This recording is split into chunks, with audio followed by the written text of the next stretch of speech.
America को जंग का डर है।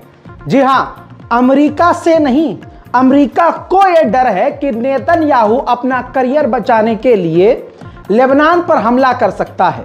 यह रिपोर्ट पूरी मौजूद है, इस पूरी वीडियो को अंत तक देखिएगा। रिपोर्ट लंबी है क्योंकि आज हम आपको बहुत सारे अपडेट नहीं देने वाले, ज्यादातर आपको सारी खबरें मैं इसी रिपोर्ट के अंदर दे रहा हूं, तो आखिर तक बने रहिएगा और चैनल को सब्सक्राइब कर लीजिएगा। आपको बता दूं कि इजराइल के प्रधानमंत्री के बारे में अमेरिका को खुद डर है, बाइडेन सरकार को खुद डर है। उन्होंने खुद कहा है कि हमें डर है कि कहीं ऐसा ना हो अपना करियर बचाने के लिए लेबनान पर हमला कर दे नेतन्याहू। और दूसरी रिपोर्ट देखिए, नेतन्याहू लेबनान को जंग की धमकी दे चुके हैं कि हम वही हाल करेंगे जो हमने हमास का हाल किया है, जो हमने गाजा का हाल किया है, वो हम लेबनान का करेंगे। वहीं मेरे दोस्तों आपको बताऊं, नेतन्याहू ने यह तक कह दिया है हिजबुल्लाह को सबक ले, हमास से सबक ले कि कोई भी टेररिस्ट बच नहीं सका, उनका हाल क्या किया है हमने और कोई भी बच नहीं सकता। तो यानी खुल्लम खुल्ला हिजबुल्लाह को यानी लेबनान को नेतन्याहू ने धमकी दी है। मेरे दोस्तों अब आईडीएफ चीफ का बयान सुनिए। इजराइल के डिफेंस फोर्स के चीफ ने कहा है कि हिजबुल्लाह भारी नुकसान उठा रहा है, उसका बड़ा नुकसान हो रहा है और हम गाजा के अंदर सालों साल लड़ेंगे। उधर अमेरिका के विदेश मंत्री कतर पहुंचे हैं और कतर के अमीर से अमेरिका के विदेश मंत्री ने कहा है कि हम ये कोशिश कर रहे हैं कि इजराइल को समझाएं और कहें उससे कि कम से कम कैजुअलिटी हो और लिमिटेड हमला करे, यानी ऐसा हमला करे कि आम लोगों की जान न जाए। साथ में हम इस बात की ही तरफ हैं और हमारा झुकाव इसी तरफ है कि कोई भी गाजा का इंसान गाजा ना छोड़े और जो लोग छोड़ चुके हैं गाजा वो वापस आए। उधर गाजा के अंदर अब तक 22,900 यानी 23,000 गाजा के लोगों की मौत हो चुकी है। जंग में नुकसान इजराइल का भी, आईडीएफ की एक और सीनियर कमांडर गाजा के अंदर मारी गई है। उधर यमन ने अपनी ही खतरनाक धमकी दी है। यमन ने कहा कि कोई भी जहाज अगर इजराइल के पोर्ट पहुंच गया तो वो लाल सागर वापस क्रॉस नहीं कर पाएगा। ये एक बड़ी धमकी। गाजा के लोगों का हाल भी आपको दिखा देता हूं। खाने की किल्लत कितनी है कि खाने पानी को इजराइल ने हथियार बना दिया है, लोग भूख से तड़प रहे हैं।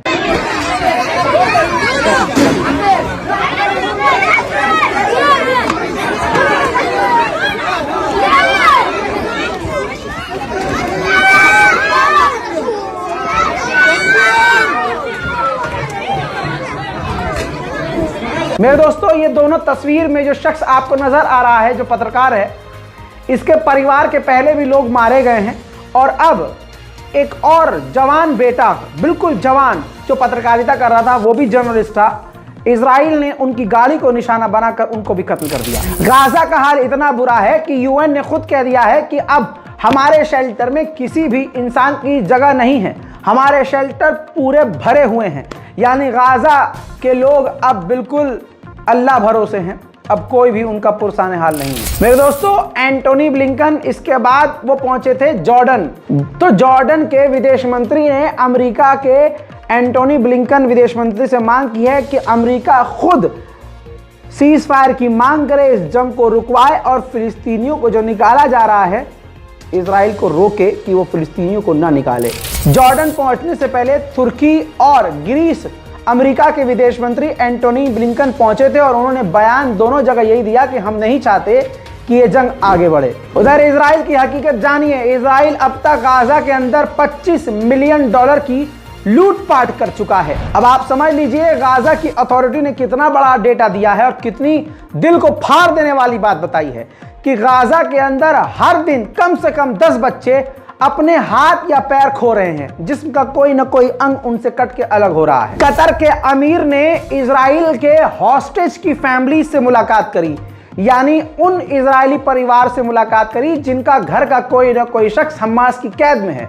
और उन परिवार वालों इजरायलियों से कतर के अमीर ने कहा कि हम बातचीत तो हमास से सही कर रहे थे, लेकिन लेबनान के अंदर जब इजराइल ने हमास के एक लीडर को मार दिया, उसके बाद से बातचीत हमास से हमारी बिगड़ गई है। उधर फिलिस्तीन अथॉरिटी ने कहा कि इजराइल के मिनिस्टर जो फालतू के बयान दे रहे हैं उससे हम एग्री नहीं है।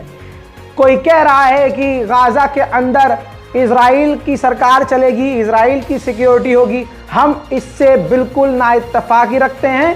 हम पूरी तरह से इसके खिलाफ हैं क्योंकि वो फिलिस्तीनियों का है और फिलिस्तीन ही गाजा पर राज करेगा। पीछे ये जो तस्वीर आपको नजर आई है, जो नौजवान शख्स है, उनके पीछे जो बुजुर्ग शख्सियत हैं वो हमास के फाउंडर हैं। उन्होंने हमास को बनाया था।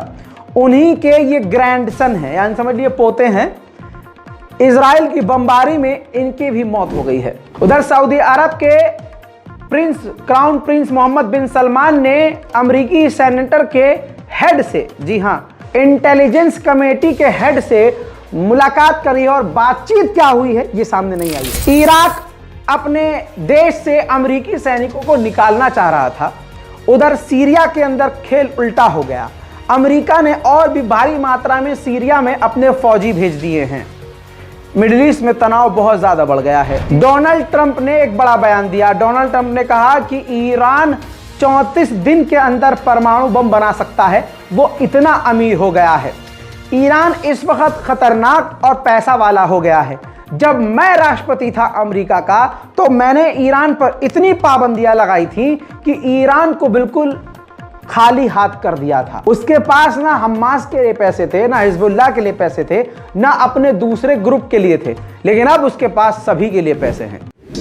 But we have wars in Europe, we have war in the Middle East, and China is threatening Taiwan. Iran is inches away from a nuclear bomb. They're going to have a nuclear bomb, they say, in 34 days. And when we were in charge, Iran was broke. Iran had no money for Hamas. They had no money for Hezbollah. They were broke. Now they're very rich. They have $250 billion, they say, not including the $6 billion they got for a hostage trade. UN के एक अधिकारी ने फिलिस्तीन के समर्थन में post कर दिया था सोशल मीडिया पर। तो यूएन की जांच बैठ गई इस पर। यूएन जांच कर रहा है कि भाई इसने ऐसा कैसे कर दिया। यानी आप समझ सकते हैं यूएन सिर्फ मगरमच्छ के आंसू रो रहा है कि बड़ा बुरा हो रहा है, गाजा में कत्लेआम हो रहा है, गाजा जहन्नम हो गया है। लेकिन इन्हीं का कोई शख्स जिसका दिल टूट जाता है, जो इमोशनल होकर फिलिस्तीन के लिए कुछ बोल देता है, तो ये उल्टा उसकी जांच करना शुरू कर देते हैं। उधर यूरोपीय यूनियन के फॉरेन पॉलिसी के चीफ ने लेबनान के आर्मी के चीफ से मुलाकात करी है। जाहिर सी बात है यूरोपीय यूनियन नहीं चाहता कि लेबनान इजराइल के खिलाफ जंग में उतरे। अब ये तस्वीर देखिए, यहिया अंसनवार जो हमास के सीनियर लीडर हैं, उनके घर पर इजराइल की सेना ने कब्जा कर लिया है और उनके घर पर उनकी चेयर पर बैठकर इजराइल के झंडा लगाकर तस्वीर खींचकर हमास को छुड़ाने के लिए वायरल की जा रही है। जैसा कि आप जानते हैं कि इजराइल के टैंकों के द्वारा ही इजराइल के लोग मारे गए थे 7 अक्टूबर को। तो उनकी फैमिलीज ने अब डिमांड की है कि इजराइल के उन सैनिकों की और उन टैंक चलाने वालों की जांच हो। गाजा की गवर्नमेंट ने, ऑफिशियल ने उखड़ती हुई सांसों से कहा है कि हम अपने भाई इजिप्ट से कहते हैं, रिक्वेस्ट करते हैं कि मेहरबानी करके अपने दरवाजों को खोलिए। हमारे यहाँ गाजा के अंदर 6000 ऐसे पेशेंट हैं जिनको तुरंत इलाज की जरूरत है और उनको जल्द से जल्द अपने देश के अंदर ले। मेरे दोस्तों, गाजा के अंदर 67,000 यानी समझ लीजिए 68,000 बिल्डिंग्स पूरी तरह से बेकार हो गई है, यानी जमीन से भी खत्म हो गई है और लगभग 3 लाख बिल्डिंग डैमेज हुई है। मेरे दोस्तों, जरा इस तस्वीर को समझने की कोशिश कीजिएगा। ये नीली पन्नी में जो आपको लग रहा होगा कि ये कोई छोटी मोटी चीज होगी या कोई सामान होगा पिन्नी में, नहीं नहीं नहीं नहीं, ये एक पत्रकार है जो गाड़ी चला रहा है और अपनी गाड़ी के अंदर अपने साथी के जिस्म के बचे कुचे जो हिस्से मिले हैं बमबारी के बाद, जो बिखर गए थे, प्लास्टिक में इकट्ठा करके अपने दोस्त को लेके जा रहा है, उसकी लाश के टुकड़ों को। अल्लाह अकबर। उधर इराक के, ये देखिए तस्वीर एक्सक्लूसिव है, इराक के एक ग्रुप ने इजराइल के हाइफा पोर्ट पर मिसाइल दागी है। मेरे दोस्तों, एक बड़ी खबर आपको बता दूं कि इजराइल ने फिलिस्तीन के वेस्ट बैंक के इलाके में 6 फिलिस्तीनियों को कत्ल कर दिया, जिसके बाद फिलिस्तीनियों ने इजराइल के मिलिट्री के ऊपर हमला किया। तो मिलिट्री ने कईयों को गोली मारी, जिसमें 3 साल की एक बच्ची भी मारी गई है। देखिए, लेबनान के बैरूत इंटरनेशनल एयरपोर्ट को हैक किया गया और हर जगह स्क्रीन पर चलाया गया कि हिजबुल्लाह आप सभी लोगों को जंग की तरफ लेकर जा रहा है। जाहिर सी बात है, ये हैक जो किया गया है ये इजराइल की तरफ से किया गया।